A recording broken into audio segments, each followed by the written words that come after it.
Financial itu semua masalah habit. Biasanya ketika lu melakukan sebuah kebiasaan, lu gak bisa tahu impact di awal. Jadi mau ngomong orang sepintar apapun, bisa aja tidak bertanggung jawab secara keuangan. Kenapa? Tidak terbiasa membangun budget, membangun habit surplus, terbiasa investasi, sehingga tidak ada tolak ukurnya. Dalam terms finance, semakin orang punya passive income yang bisa mengcover mereka punya kebutuhan hidup sama gaya hidup realistis, mereka akan lebih freedom lagi. Tapi tanpa adanya itu, nggak bohong, freedomnya pasti berkurang. Karena untuk bisa punya freedom, lu harus bayar. Bayar dengan cara apa? Dari buku. Dari buku. Kayak agak nanggung gitu ya. Iya, harusnya dari buku. Nah, itu kan kayak dari nol. Iya bener sih. Oke, di episode kedua ini, gua mau ngebahas buku Psychology of Money. Bayangin ada bukunya di sini, guys. AI nanti tuh muncul. AI ntar sini ya. Psychology of Money. Iya. Lu udah pernah baca belum? Belum juga. Tapi aneh Bil, banyak yang komen kayak setiap kali gue share keuangan, wah ini Psychology of Money. Jujur gue belum pernah baca. Nah ini abis ini lo akan tahu kenapa. Oke. Ya karena Psychology of Money ini salah satu buku finance yang paling, menurut gua, itu paling powerful. Oh iya memang. Untuk orang baca. Keren sih. Banyak di Gramedia tuh dia kayak di sini Psychology of Money. Ini from di zero sini to from survive. zero to Gue udah tahu. Gue udah tahu emang ini orang. Ambil aja bukunya, mana sih From Zero to Survive. Ya gimana buku terlaris. Iya, buku sendiri. Iya, bangga bukunya dong. Di situ, masa bangga di situ dong. bukunya tuh. Emang dijadiin tatakan meja buat ngopi. Nah, banyak pelajaran dari Psychology of Money. Waktu itu gue ulang tahun, gue dikasih buku ini loh. Widih. Sama Bro Alexander Ruby. Wih, Thank you Bro Ruby. Keren, adlibs nih. Iya, keren. Yang pertama nih Teh. Iya. Poin yang dibahas di buku ini yang nge-highlight gue adalah behavior versus intelligence. Jadi di buku ini kasih statement bahwa orang yang pintar keuangan itu belum tentu sukses. Karena kesuksesan atau pintar mengelola uang tidak ada hubungannya dengan kecerdasan otak. Yang ada hubungannya adalah behavior. Kebayang. Kebayang. Itu. Jadi, lu udah kebayang ya? Iya. Dia statementnya gini, ini gue bilang, sukses secara finansial itu berhubungan kecil. Memang. Mungkin ada hubungannya, tapi kecil. Memang. Dengan kecerdasan otak, tapi sangat berhubungan dengan bagaimana cara lu berperilaku setiap hari. Memang, direktur bank aja banyak yang main robot trading. Iya lagi, bener. Nah, menurut lu kenapa? Maksudnya kenapa orang yang jago, maksudnya cerdas secara otak gitu ya, tidak ada hubungannya dengan karena gini Pak, finansial. Karena gini, kita pisahin ya. Financial itu semua masalah habit, kebiasaan. Nah, biasanya ketika lu melakukan sebuah kebiasaan, lu gak bisa tahu impact di awal. Contoh, lu bangun pagi gosok gigi kan? Tiap hari kan? Betul. Buat apa? Biar gigi gua bersih. Lu tahu gigi lu bersih, gigi lu sehat Nggak kapan? tahu. Ketika cek. Emang lu ngecek umur 3 tahun? Enggak. Enggak, tapi dari umur lu masih kecil udah bisa sikat gigi, lu disuruh sikat gigi. Kenapa? Habit. Taunya nanti. Ketika cek. Taunya nanti ketika temen lu ada yang giginya bolong, lu enggak. Taunya nanti ketika temen lu yang dikejar debt collector, lu hidupnya tenang. Itu. Dan itu tidak bisa dari kognitif, susah. Jadi mau ngomong orang sepintar apapun, bisa aja tidak bertanggung jawab secara keuangan. Kenapa? Tidak terbiasa membangun budget, membangun habit surplus, terbiasa investasi. Sehingga tidak ada tolak ukurnya. Kebayang gak lu? Betul. Nah, ketika habit keuangan sudah kebangun, pelan-pelan lakukan, lu baru lihat iya ya kalau ternyata terbiasa habit surplus, gue punya tabungan. Oh kalau punya tabungan ternyata tenang. Nah itu. Oh ternyata kalau tenang ini investasi, kalau investasi gagal, gue tidak gembel. Kalau investasinya berkembang, gue semakin kaya. Ada kecerdasan keuangan yang gue dapat di situ, yang tidak mungkin gue dapat ketika, misalnya apa, gue profesor apa, jago, nggak bisa juga. Beda hal gitu. Bayang. Makanya banyak orang pintar kelilit utang. Kalau hutang tuh universal Pak. Nggak bisa, hutang tuh universal. Iya, bener, tapi lu butuh habit supaya tahu hutang mana yang membuat hidup lu tenang, hutang mana yang membuat hidup lu nggak tenang. Soalnya gue punya pengalaman nih tentang ini. Ya kita kan, maksud gue kita kuliah di universitas yang lumayan oke gitu. Jadi secara intelektual harusnya standarnya kita lumayan oke. Tapi gue punya pengalaman tentang uang. Gue tuh suka belajar lah tentang manajemen keuangan segala macam. Tapi dulu waktu masih gembel miskin kan balik lagi, uangnya tidak ada, jadi nggak bisa diatur kan. Nggak bisa. Nah begitu gue punya uang, hal pertama yang gue lakukan adalah bukan ngatur uang gue, tapi pakai uang gue. Betul. So gue udah tahu uang itu harus diatur, tapi ketika gue punya uang, gue tidak atur itu. Iya. Dan itu kayak apa ya? Baru berasa ketika uangnya habis. Iya. Kebayang. Karena itu kalau lu belum terbiasa ngatur dari yang kecil bertahap, lu nggak bisa atur yang gede. Orang selalu bilang, nanti gua atur pas penghasilan gua tiba-tiba dapat 1 miliar. Ya pas 1 miliar lu bingung ngaturnya kemana. Nggak ada acuannya Pak. Belum pernah soalnya. Benar. Gitu. Nah, itu yang pertama. Itu wah nice banget sih ini. Jadi Pantes setuju orang ya? pada bilang, gue baca Psychology of Money. Iya. Nah yang kedua, ini juga teoretik banget lagi. The highest form of wealth is freedom. Lah, itu prinsip hidup saya sekali. Jadi kalimat lengkapnya the highest form of wealth is the ability to wake up every morning and say I can do whatever I want. Iya. Hidup tenang dan fleksibel plus cukup. Bukan artinya berbuat kejahatan segala macam bebas-bebas gitu. Enggak, tapi lu mau ngapain aja lu bebas. Iya. Menurut gua ini harus dijadikan goal setiap orang. Karena pada dasarnya setiap orang pasti punya hidden talent atau hidden obsession atau hidden apapun untuk melakukannya, tapi mereka nggak bisa lakukan karena terpentok kondisi ekonomi yang harus kerja setiap hari. Oke. Nah maka ketika lu membangun kekayaan adalah yang lu beli tuh opsi Pak. Ketika lu punya uang yang lu kelola semakin hari semakin banyak, lu punya option untuk menentukan pekerjaan mana yang cocok sama hati lu atau enggak, sama value atau enggak. Waktu yang sekarang lu pakai, lu mau pakai buat istri lu, anak lu, atau buat apa? Semakin kita bisa mengatur keuangan dan bertambah kaya, kita semakin bisa beli opsi. Karena lu punya opsi dan lu bisa align sama tujuan hidup lu, maka terjadilah yang tadi tuh. Freedom. Gitu. Tapi kalau misalnya kita balik, punya uang banyak sekali, tapi sekarang harus kabur ke luar negeri misalnya. Ya lu nggak punya freedom. Kalau kelihatan kamera ketangkep polisi misalnya, nggak punya freedom. Freedomnya di mana? Banyak kalau cerita kayak gitu. Yang misalnya lagi usaha gelap, kabur di mana ditemukan.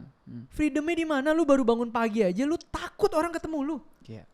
Mendingan lu pelan-pelan, cukup makan, keluar rumah lu percaya diri, makan di warteg juga semua orang lihat lu, hai, udah makan aja. Betul. Itu ketenangan dan tenang itu mahal. Betul.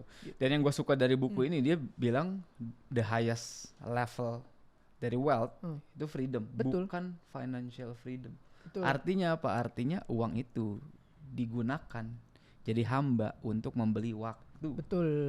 Agree. Tapi Bill, dalam terms finance, semakin orang punya passive income yang bisa mengcover mereka punya kebutuhan hidup sama gaya hidup realistis, mereka kan lebih freedom lagi. Betul. Tapi tanpa adanya itu, nggak bohong, freedomnya pasti berkurang.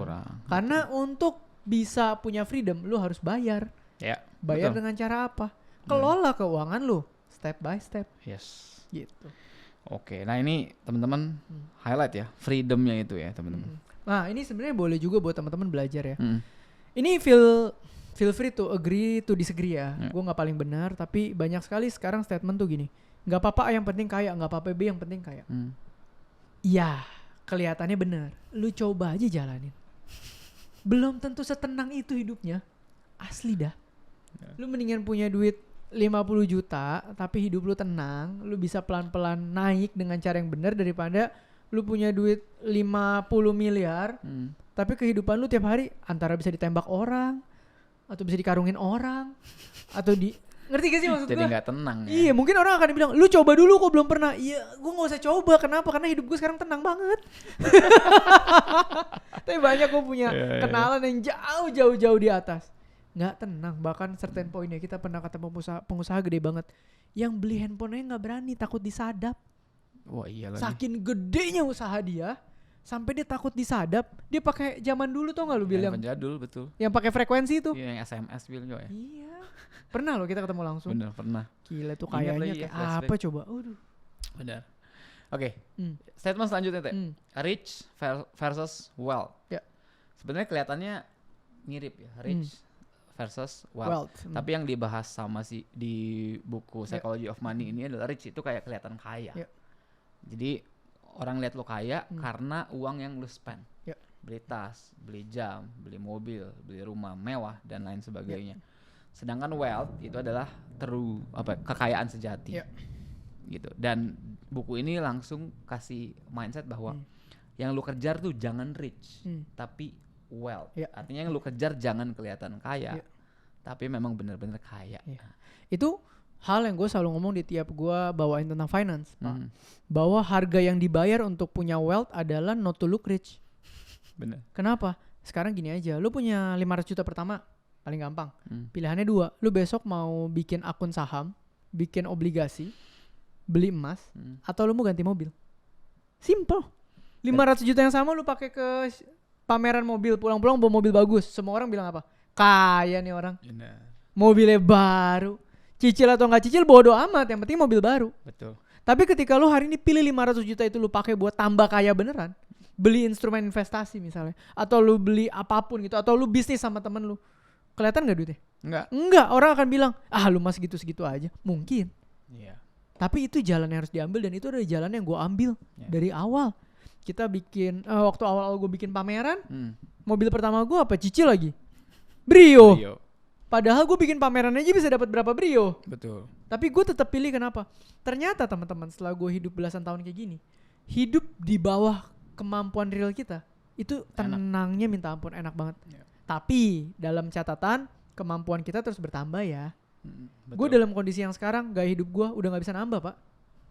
Udah segini ya? Udah segini, mentok, capnya mau gue apain lagi? Iya benar sih. Tapi semua yang mewah-mewah gak gue paksain.